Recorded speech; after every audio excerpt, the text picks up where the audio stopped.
Now, you've been going around the country. What has been your impression of what the people think has happened since 1999?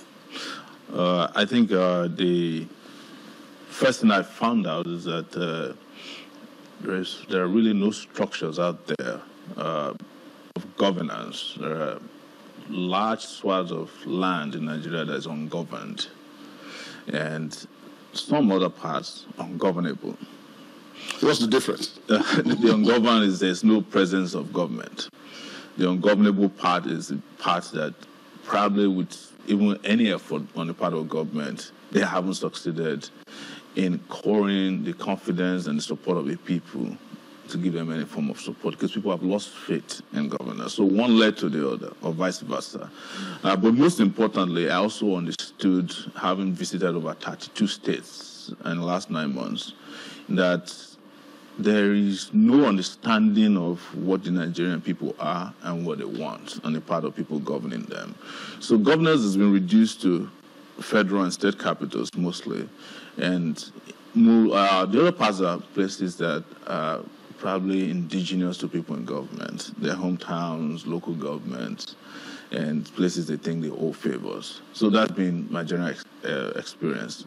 But interestingly, the Nigerians are very resilient people, and actually have been looking forward to the kind of messaging that we took to them. And I mean, this wasn't just visiting any particular region. I visited every region. I've done all the 6 geopolitical zones. And also visited a lot of cities and towns and villages, been to churches, been to schools, mosques across the country, been to markets. I've actually visited border towns in the country and looked at the condition of our borders. It's amazing. What did you make of the border situation? Because I remember that you went up north, to the end. To virtually the end of the country. Yeah. And when we talk about some of the security challenges that we are faced with within the country, people talk about porous borders and so on. What was your experience at those borders? It would be appropriate to claim that a border is porous if there's a border at all. There is no, I don't even think there are milestones erected anywhere to mark the borders.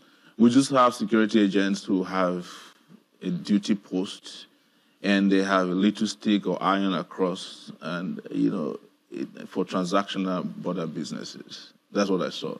There is nothing that prevents anybody from coming into Nigeria through Zamfara State, even if you have with you a WMD. That's a weapon of mass destruction. I'm telling you, nobody will stop you. And you can pass through any of the borders and pay the appropriate fees, drive in, do what you have to do, and drive out. So we don't have borders. So it would be an oxymoron to claim that our borders are porous. That would mean that there's a border and that maybe certain places are leaking. Borderline is that we don't have borders. Now, let me bring you back down into the country now. And I'm almost apprehensive to ask this question, but I will have to ask nevertheless. You spend a great deal of time outside the country. That's right. Because you run an organization that is based in the United States. Yes. What do Nigerians in diaspora, as they are called, what do they make of what's happening back at home?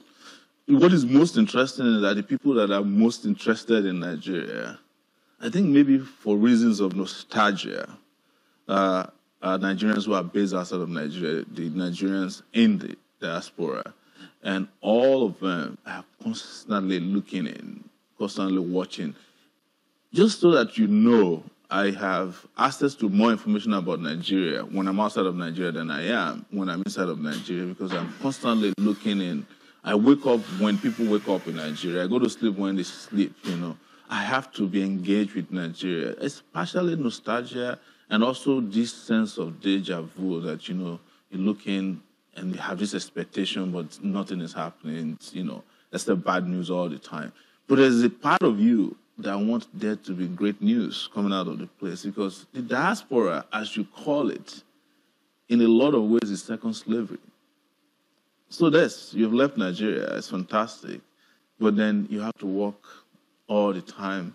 you don't have a status that's acceptable. When you get a status, you are in circumlocution, and then you grow old there, and yet you don't belong there, and then you start feeling that, I need to go back home, but you can't go back home because home is not receptive.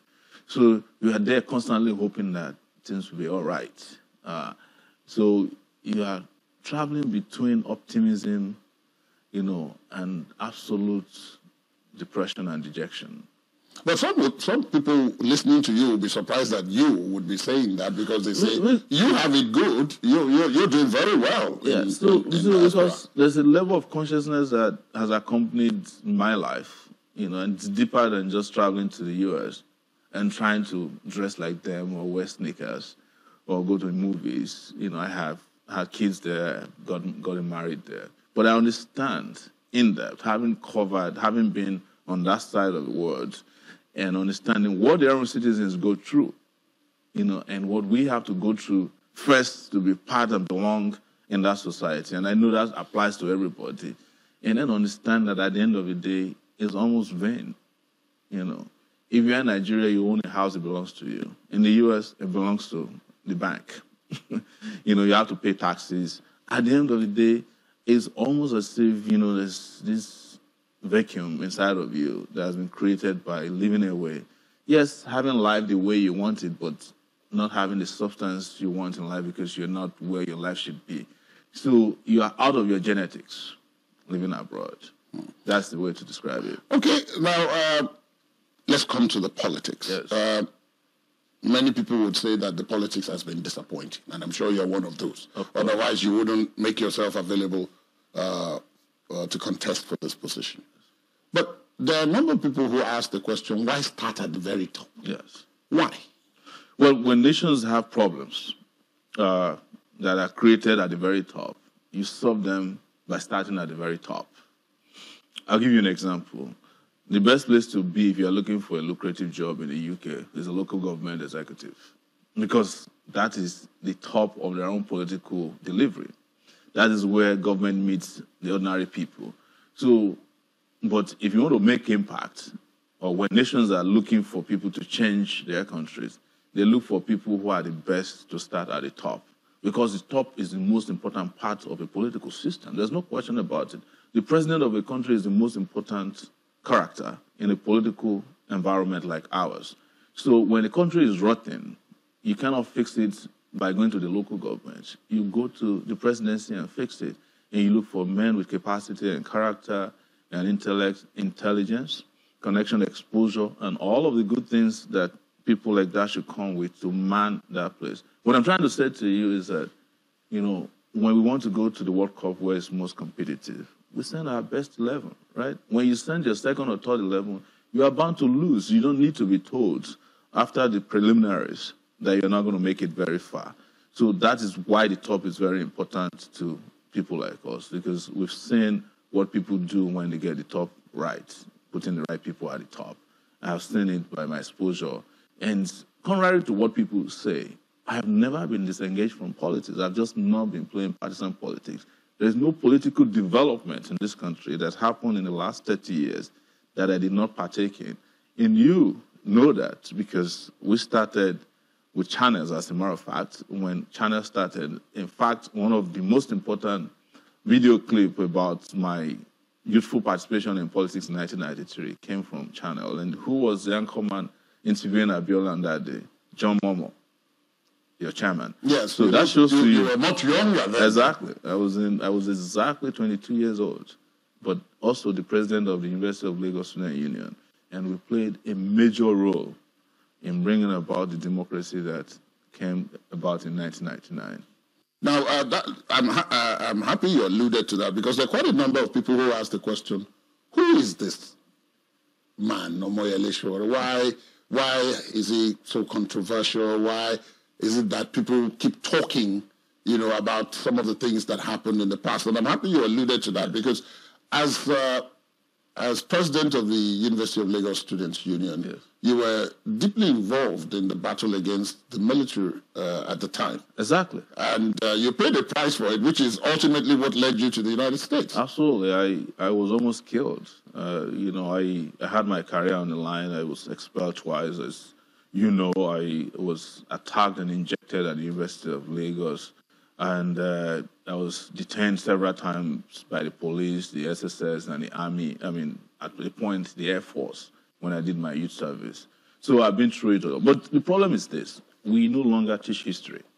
If we did, some of these issues would not have been difficult for people to understand.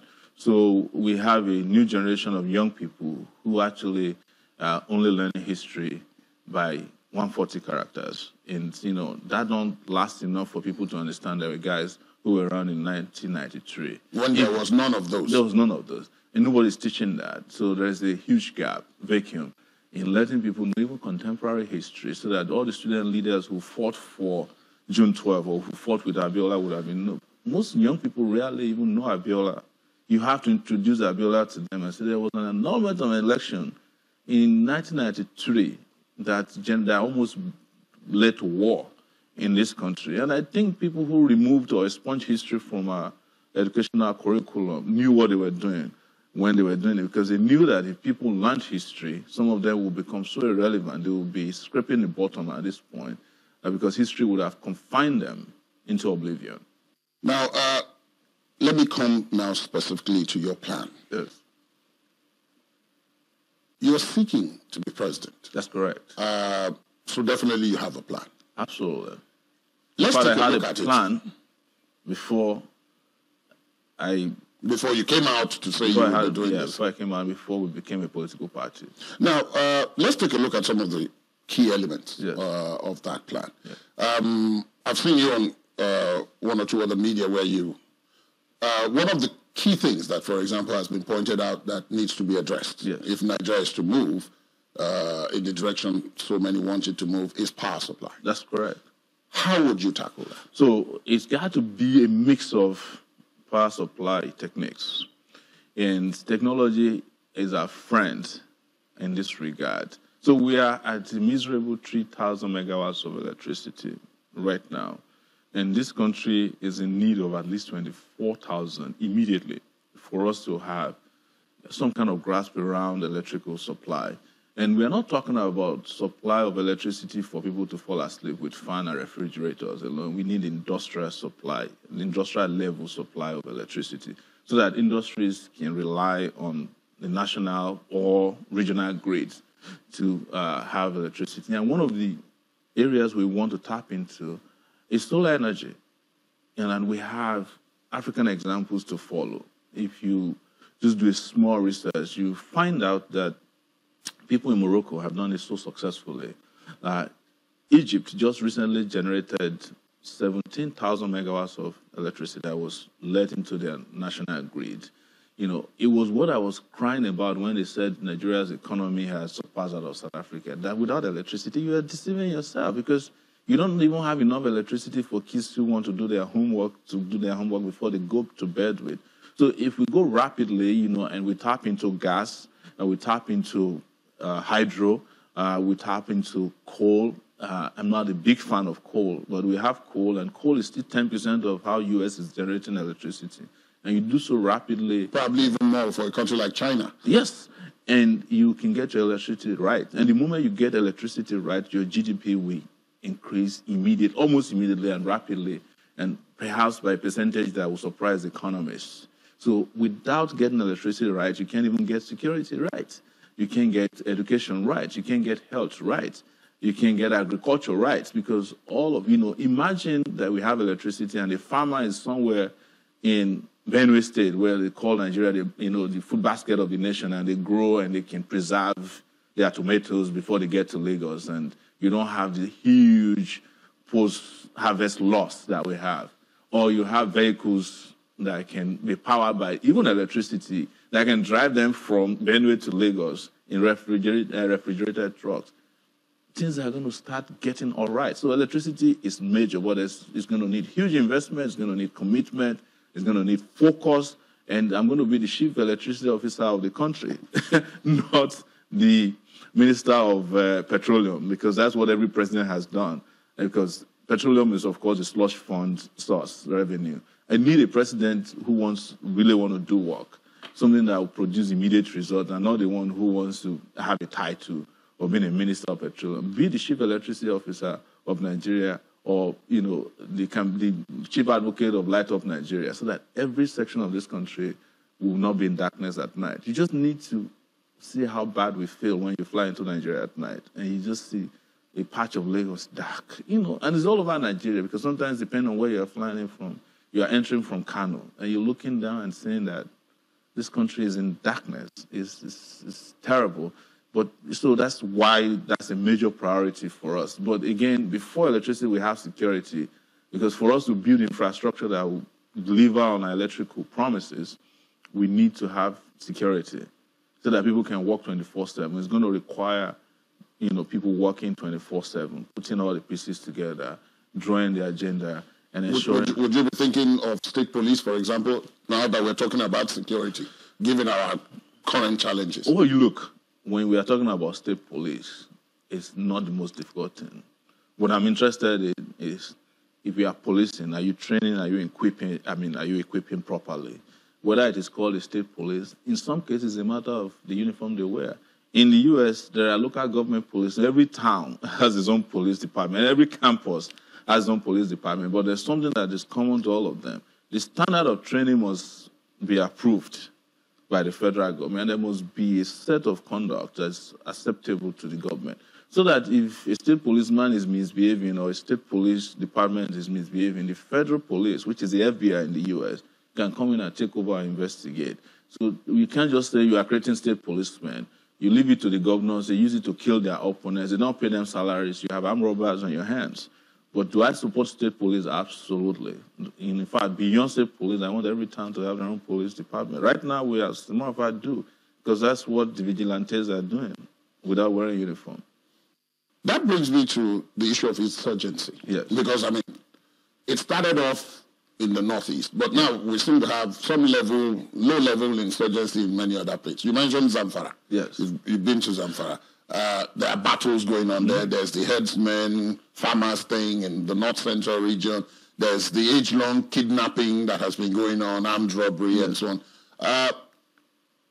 Given this scenario and the fact that you've established this link between the security and the plans that you have for development and industrialization, then the issue of the security itself, many people have come up with various ideas, about one of which is the state police you've just talked about. But you've talked about it, but you've put a caveat. Yes.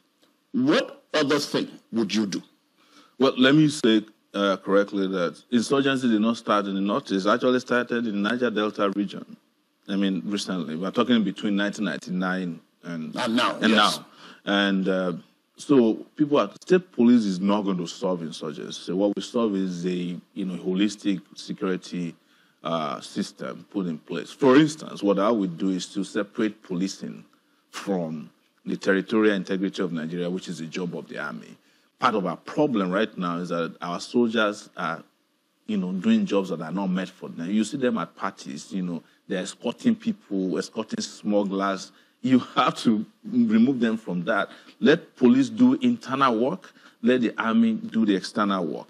But most importantly, it needs collaboration. It needs equipment.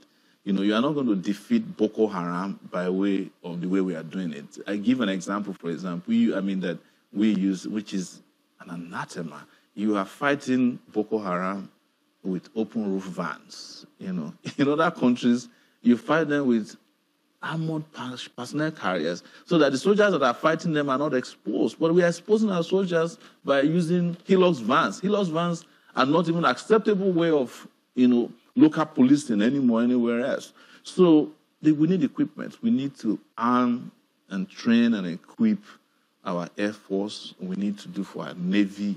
We need to do for the Nigerian Army. And we need to pay them properly and motivate them. I have covered this insurgency for so long. In the history of insurgency, low-level insurgency, as we have had with Boko Haram, they usually should not last more than 10 years before they are defeated. The moment they last more than 10 years, 10 years, you have to review your strategy of engaging and dealing with them. And partially, we're also not having the regional and international cooperation we need. Look at what happened when the Chibok girls were abducted. The US, the UK wanted to come in immediately and help because it took 4 hours for Boko Haram to take the girls to their final destination, and everybody who had a satellite in the space was watching. They wanted to help, but the Nigerian government did not believe that an abduction had taken place. And when they were dilly-dallying, the president thought it was some kind of political conspiracy against his next election. And that robbed us of the time to save those girls and an opportunity to have an international collaboration that would have taken care of them almost immediately, because all they needed to do was to have fired on them, lead them to their, and have immediate collaboration that would have ended it. But what happened to us later? We had to be negotiating with Boko Haram to pay them ransom. And the more they get ransom, the more you give them the energy and the power to obtain more weapons, recruit more people, and have international link that is now a major problem. They started from Boko Haram, now they've become ISIS, and they have splintered into different groups, and they are competing in terms of tough and deadliness. So these are things that would have been resolved with a kind of leadership that was clairvoyant and understood the need to nip it in the bud, have the necessary collaborations, training, equipment, and most importantly, as we found out, the corruption in the topmost levels. That's what's going to be my next. They destroyed our attempt at saving ourselves from Boko Haram and other insurgents, and of course, had criminals around the country. So kidnapping, for example, is supposed to be separated from Boko Haram, because that's the policing work that should have been done. But you imagine somebody is kidnapped from Kaduna, and somebody will drive the person all the way to Warri and hide them, and no policeman on the road will say, somebody looks suspicious, something looks suspicious in your car. Open the car, because the man is sticking out his 500 naira. Before they could say Jack Robinson, they've collected and they've driven their victims away. That is where they are not even actively collaborating in the kidnapping business, as we found out later. Now, I'm happy, of course, you talk about corruption, and not only is it the big elephant in the room, yes, to borrow that expression, it's something that you have been involved in investigation and exposure. That's right. Over almost 2 decades. That's right. There is a war going on against corruption. It's been going on now for 4 years or more, depending on who you want to believe. Are we getting it right? No. No, we're not getting it right because we're not fighting a war against corruption. And with due respect, when people want to fight corruption, we shouldn't call it a war, because it's not a task force issue. Yes, it sounds very sexy to say we are fighting a war against corruption because corruption is our biggest problem. What you do is to institutionalize ways of nipping corruption in the bud before they start, and that's why I have, written extensively about it. I follow the money. I followed the money for 12 years through Sahara Reporters, and in some cases followed money from state government houses, federal government houses, guest houses, into where they buy jets with them. These are things that could have been nipped in the bud if we actually put in place things that could have ended the corruption before they happen. Because even in the US, the moment corruption takes place, the cost of recovering process of corruption can be very, very tedious and laborious, legally speaking, because the people who are corrupt will have access to lawyers, some of the best lawyers, and the lawyers will come and do their job. There's nothing you can do about it. But over here, it's the same thing we needed to do. We should have ensured that people just can't take money away. They introduced laws here that you can't take more than a certain amount of money out of the bank, but that's applicable only to the poor people. When rich people want to take out money out of the bank, they use bullion vans to just drive them out of the treasuries, and they do the counting later. So when you have people who have access to your treasury that way, you can fight against corruption. So you now have reduced the anti-corruption war into storekeepers and looters. So we are the people at the store. You people are the looters. But what we found out is that, some people looted the stores during the first era, and the other ones came repainted the store in the front, they put the security guard there, opened the back for their own people to be looting. That's what they call anti-corruption war. How did they do it? Look at everybody that went to APC. The moment you are in APC, you are sanctified. The moment you're out of APC, suddenly your corruption dossier makes it to the surface. So that tells you there's no war against corruption. And I mean it categorically, because not only have I worked fighting corruption as an individual using the media, new media in particularly, I have also worked closely with the EFCC over the years. With every EFCC chairperson, have somehow worked, even the ones that I disagree with.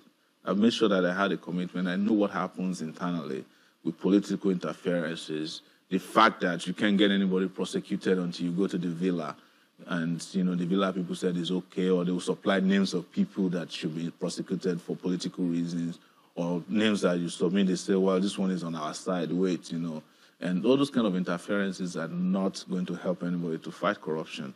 The other thing is that we are not delivering consequences on corrupt people the way we should. We are not even at all doing, except for political reasons.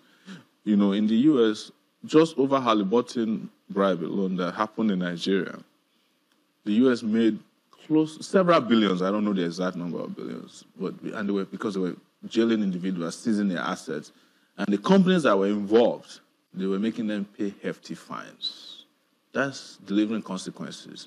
So that anybody who wants to do that in the future, and they keep strengthening their legislation, But we do that here too. I mean, where people are having their houses seized, they're having ships seized, planes, and all of that. But the fact here is that you can't locate the records of what we are seizing.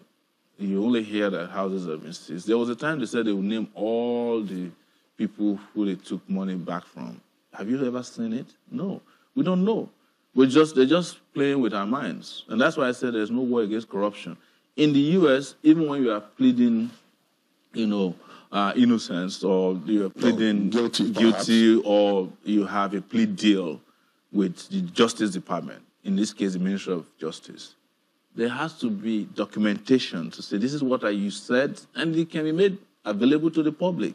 They might steal it for a while, but they can make it available so that if anybody is looking for documentation about what you seized, what you pleaded, and what you said, it will be available to the public. We don't have that here. That's why I'm telling you that it's a joke.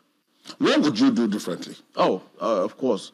It's going to be 3 layers. First is that we will use technology to ensure that so many of the things we are still hard coding now will be digitalized, including contracting system. For example, I will put all the forms, every form that is signed by a public official in Nigeria through the Code of Conduct Bureau should be available and accessible to the public, including mine. I will do everything to do that. Everybody that's on the CAC, you should be able to search who has companies in the country, so that when a contract is awarded to somebody and he has a 9-year-old boy on the board of their company, you can find out immediately. If somebody is declaring an asset he doesn't have, when you can download them, you understand that, but you are not the owner of this house. Maybe you are planning to buy it in the future, and raise an alarm.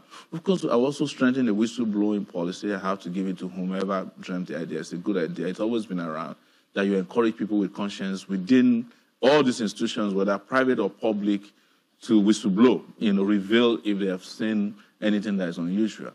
Also ensure that we keep an eye on our NFIU, the Financial Intelligence Units of the country, because every time there is a transaction that is past a certain amount, there must be a suspicious transaction report sent out.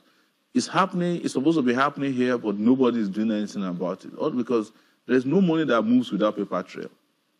Even physical money, especially in our banking system, especially now that we have a cashless kind of system in place, but nobody's monitoring that.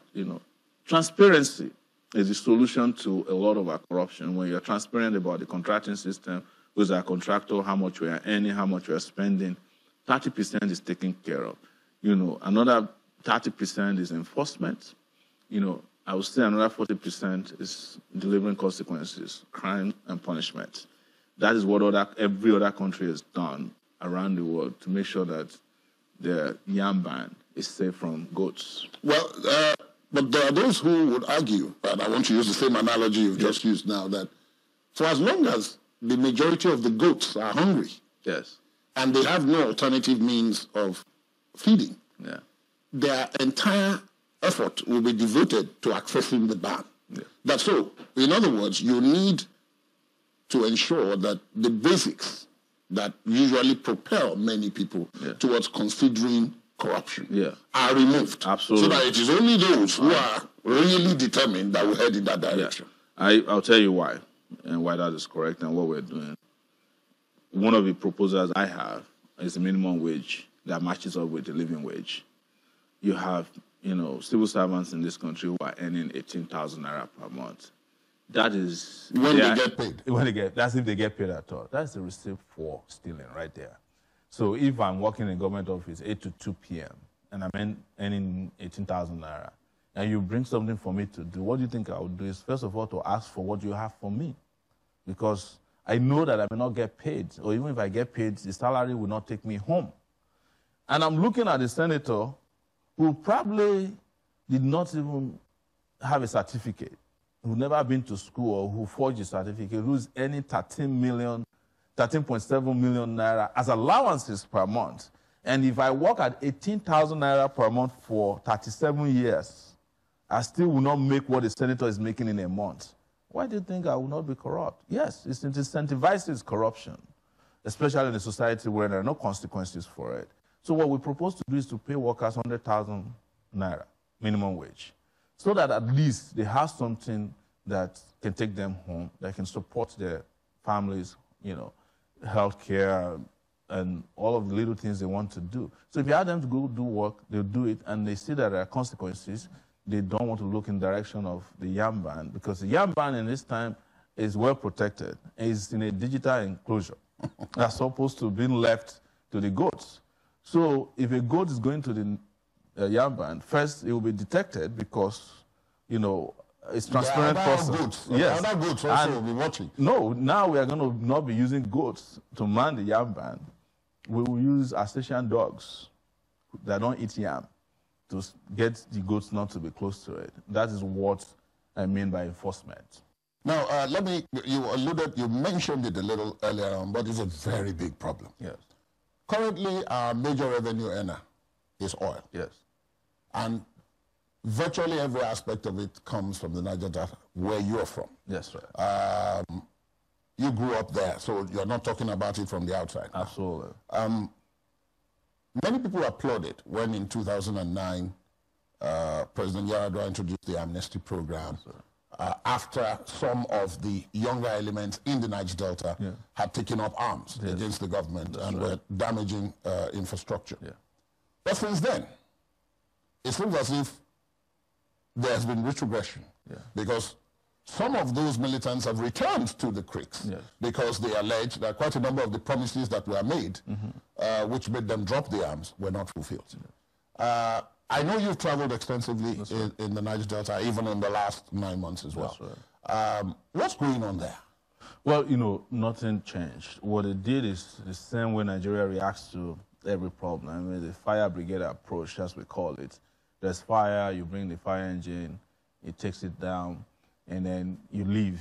You don't leave the engine behind in case there's another fire, and you don't take care of the source of the fire, which happened from the last time. So what they did was they took a lot of money, gave it to the militants, and took a lot for themselves.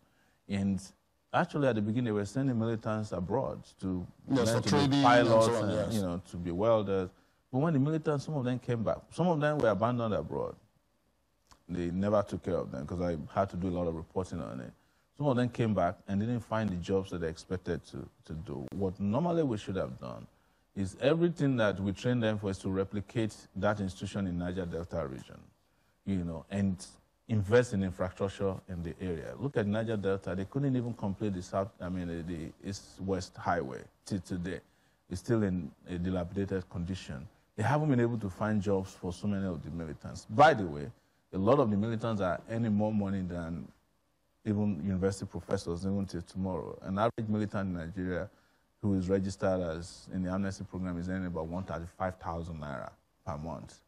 But because they have nothing to do, mostly I do, they find it, very, very attractive to go back to what they used to do, because that 135,000 naira is not enough to satisfy their needs. They have, a lot of them have grown pretty much very big, and they have a lot of habits that needs to be funded. And that funding is beyond what the federal government is giving to them, which is a token. So it's more lucrative to go back and split up and break up pipelines and engage bunkering, piracy, refineries, and all kinds of things like that. So a clairvoyant leadership would have institutionalized a lot of the institutions that we send and develop the infrastructure in the area. Start to think progressively about the future, because my worry, and which I tell the Niger Delta people when I see them, my people, is that the lifespan of oil is another 20 years maximum, because Japanese cars are no longer going to be using gasoline. America has already found oil through technology, shale technologies all over the place. And in fact, there was a time the U.S. wasn't buying Nigerian oil. Gasoline, oil, crude oil from us, because they had figured out how to get it elsewhere, and they're even exploring their own country. So be very careful not to rely too much on oil, because what if nobody's buying the oil, and are you going to be drinking it? No, we have a situation now where from time to time you hear that the cargoes that of Nigerian oil on the sea are awaiting buyers. Yes. So already there's indication that there seems to be... So we need to have diversified before now.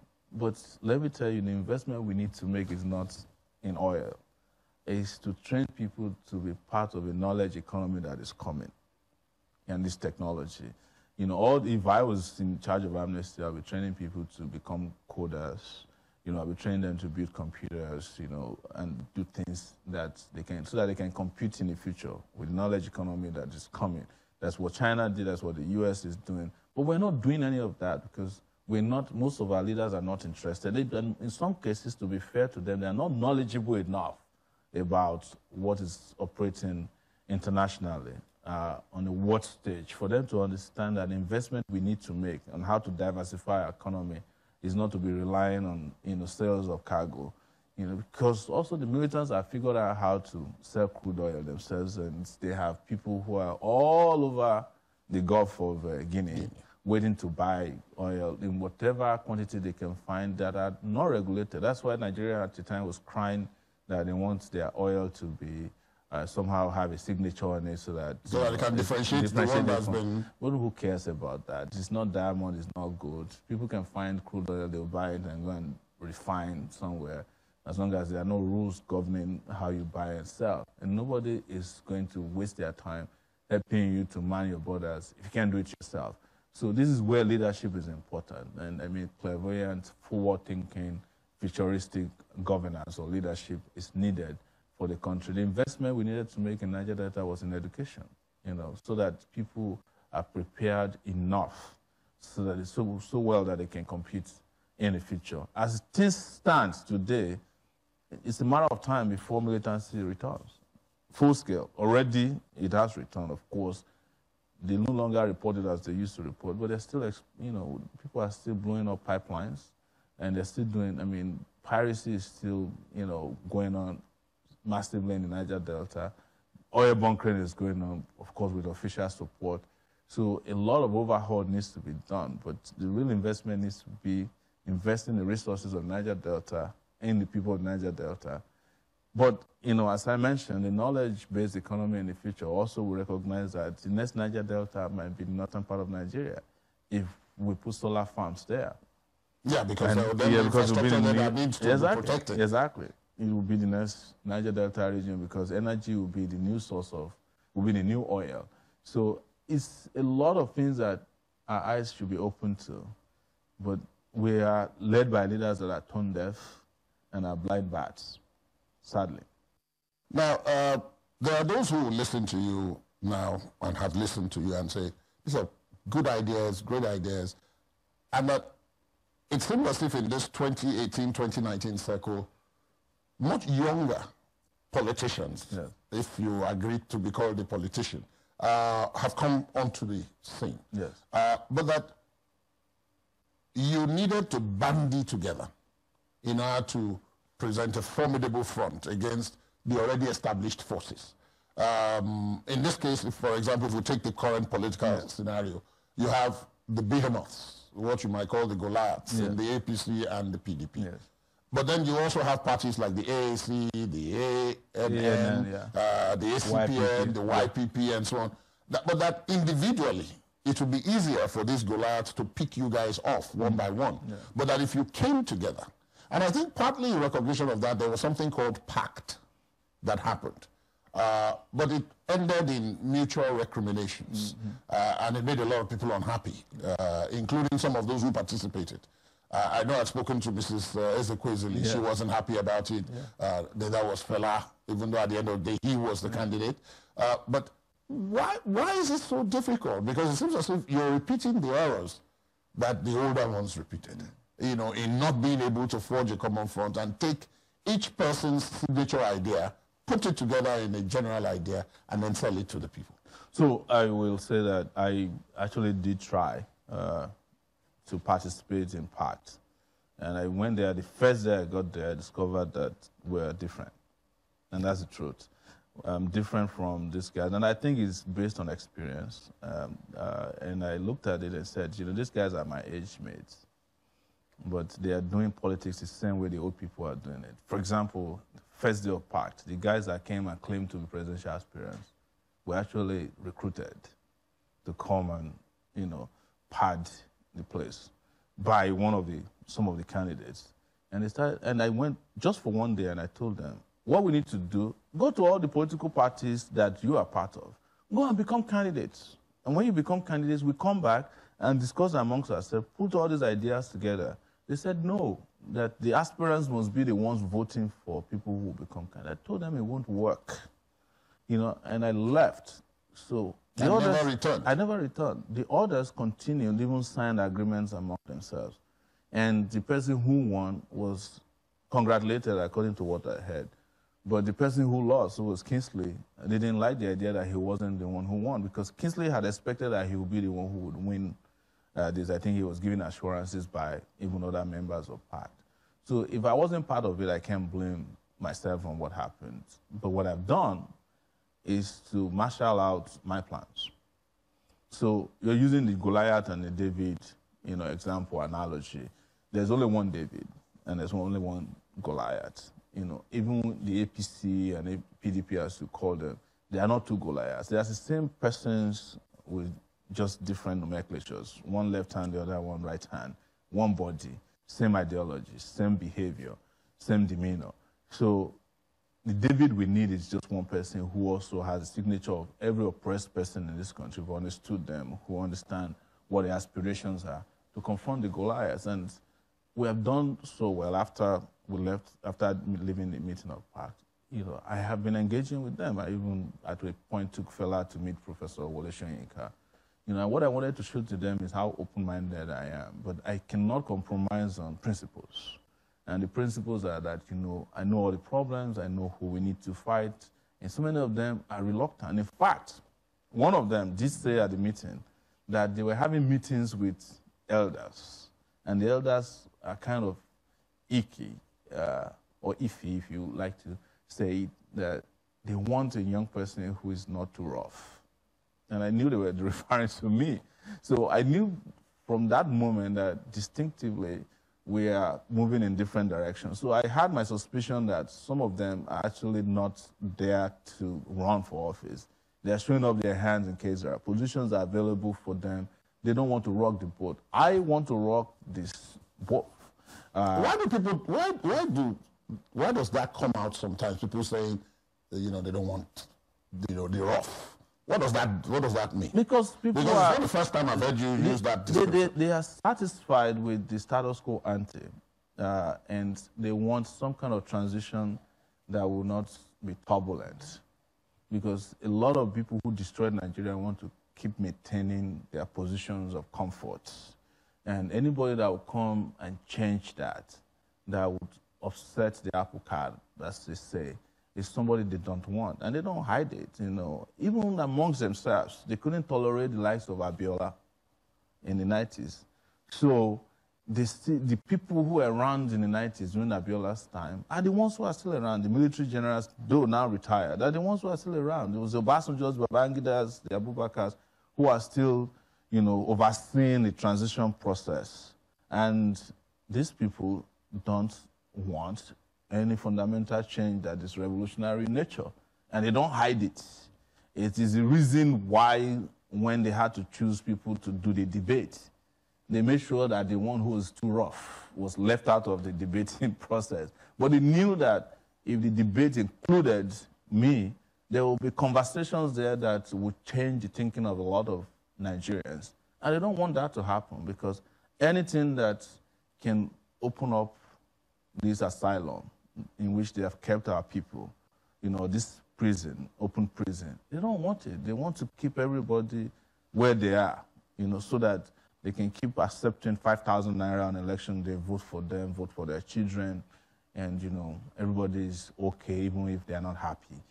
That is something that is unacceptable to me, and I've demonstrated since 1989 when I walked into the University of Lagos, openly and publicly, that I would not be part of that. And they are very clear, having looked at my history, my pedigree, that I'm possibly not the kind of candidate that they are comfortable with.